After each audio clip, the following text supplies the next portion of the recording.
How you guys doing today? It's Anthony Gangi, host of Tier Talk, and today we're going to discuss transgender inmates. It's a growing topic of concern, very controversial, very sensitive, but one of my audience members sent me a question in regards to the concerns of transgender inmates in prisons and jails. So I want to address that, and I'm going to kind of also go into Prea a little bit as well, but we're going to address the concerns objectively, which means that we're going to look at both sides, the inmate's perspective as well as staff's perspective. So guys, don't forget, if you like what we discuss, please subscribe, hit that bell, get notified each time I drop a video. So stand by for our sponsors.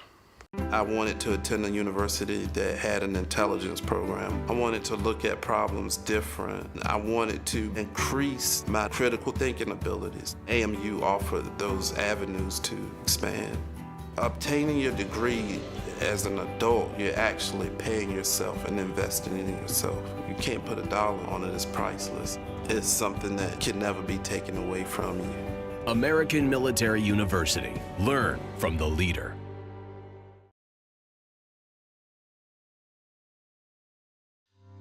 Being a corrections officer takes its toll on even the strongest individuals.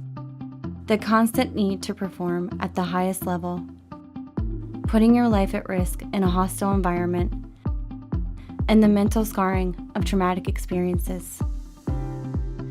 31% of corrections officers show symptoms of PTSD, and 66% of people with PTSD also suffer with a substance abuse problem.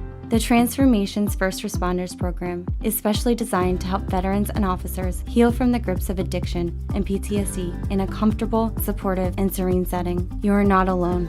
If you have questions about the services we offer, give us a call at 866-762-8454 to get more information on this affordable and life-changing program. Welcome back. It's Anthony Gangi, host of Tier Talk, and we're going to be discussing something very sensitive and very controversial. Transgenders in our prison. Our conversation will probably be focused on males who identify as females, but if I may, no one's really talking much about females that identify as males, because they're out there, they're inside our prisons, and nobody's really talking much about having those females who identify as males brought into male facilities. I wonder why, or how the staff that observes the strip search, how I know what we're doing for the males that transition to females is they're pushing for female staff. Well, are we pushing for male staff to supervise the females who identify as males? Again, trying to keep things balanced. It's a question that should be out there because what you do for one side should be done for the other, keeping things fair. So if there was ever that one inmate who had that concern, a female inmate who transition or who identifies as a male, would we look to ship her to a male facility or him to a male facility? And if so, would that individual be stripped by only men? Again, it's a concern that's rather balanced, and it's a good concern because whatever you do for one should be done for the other. We have to stop acting on extremes. We have to look at all sides of things. That's how stuff can get misused. We talked about that. And that's why you need sometimes Frontline's opinion, because Frontline's going to try to keep things balanced, keep things fair.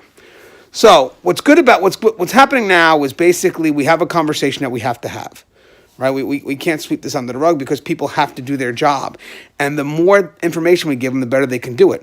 But if you sit there and avoid these questions that are rather complicated to answer, then we have to go back and check out policy and say, hey, wait a second, man, what's going on here? Why can't we answer this in a definitive manner? Because that's going to leave a lot of questions left for those who have to carry out their performance. So one of the concerns right now is, and again, we're going to kind of deal with males who identify as females, and that's because that's where the biggest kind of attention is getting. Right, it's right there. It's dealing with the males who identify as females. So again, we have an issue out in Illinois where there's an inmate trying to get into a female facility, right? And it's funny because if it wasn't for this other perspective I'm about ready to give, this would probably be a easy decision to be made by the courts, right? They would just allow it to happen because they would respect the rights of the individual in question. But it's not that simple, because now you have female inmates, 3 in particular, who are suing, saying what about their rights? They don't feel comfortable being housed with someone who still has the male components. All right? Again, they may identify as a female, but sexually, they're still a male. And again, that's where the confusion comes in. And I'm not going to get too much into that because I do have a perspective on that, but I'm going to try to stay clear of that perspective right now because it's too controversial to discuss. But it seems like the inmates, they discussed it, and that's a concern. When we're dealing with the human rights, when we're dealing with human rights of an individual, we have to make sure that those rights don't affect someone else in a negative way, because now we're taking advantage of their rights. So why we're looking to help out the rights of the inmate who identifies as a female, the male inmate who identifies as a female, are we violating the rights of the female inmates? That's a great question, which also brings another question in mind. If a male who identifies as a female only prefers to get stripped by female officers, are we violating the female officers' rights? Because again, ultimately, I'm talking about just the identification, not the actual operation that, changed that component, if you will. I'm talking about the actual person who just has the identity, but not the actual sexual component. So are we violating staff's rights? And it's funny because I'm sure this has been brought up before. It's not the first time it's ever been brought up. And it hasn't really been much of a concern, unfortunately, because people will say, well, that's the job we do. Fine. Now you have the inmate population coming out. So now if the inmate population is saying that it's a concern for their rights, maybe staff should hop on this and say, well, it's also a concern for our rights. Because if I'm a female, I don't want to strip males. Now, I know he identifies as a female, but he still has that male component. So some will say, well, then one person does half and the other person does the other half. Well, a proper strip search should be done complete, one stop. Should not be done with half and half, because now you have the accountability of the strip search split. I didn't see the bottom half. If they smuggled something in their bottom half, I wouldn't know. I didn't see their top half, so I wouldn't know. So you have the accountability of the strip split, and that's not good. A strip search should be done in a fluid motion, and the eyes that started should be the eyes that completed it. So again, that's for safety and security concerns. Plus, there are certain matters of when dealing with a transgender, especially when it comes to Prea, that we have to take seriously. And that's what they say. Now, let me tell you what gets me frustrated with that. They say that when there's a concern that arises with any transgender inmate, that we have to take those concerns seriously. Well, we take any concern seriously. Not just from that population, but from anyone. If someone has a concern, we address it in a serious manner and we look into it. We make sure that we address that concern. So we don't just take, because here's what bothers me with that. One thing is, it makes it sound like that we don't take the other concerns seriously that are brought to our attention. So think about that. We must take those concerns seriously. Well, what does that mean? Does that mean we don't take the other concerns seriously? Or do we automatically give their concerns the benefit of the doubt? Now, we're working with inmates. A lot of inmates can manipulate. So does that mean that we automatically give their concerns benefit of the doubt, and the paramount? Their concerns are supersede anyone else's concerns. We can't do that. We have to be fair, because we always have to be worried about those who are going to manipulate policy for their own gain, for their own personal motivations. And that happens a lot now. When Prea was being put into play, they didn't take into account the people that can misuse Prea and have staff scramble. That's been a concern. But again, we take all concerns seriously. All concerns seriously.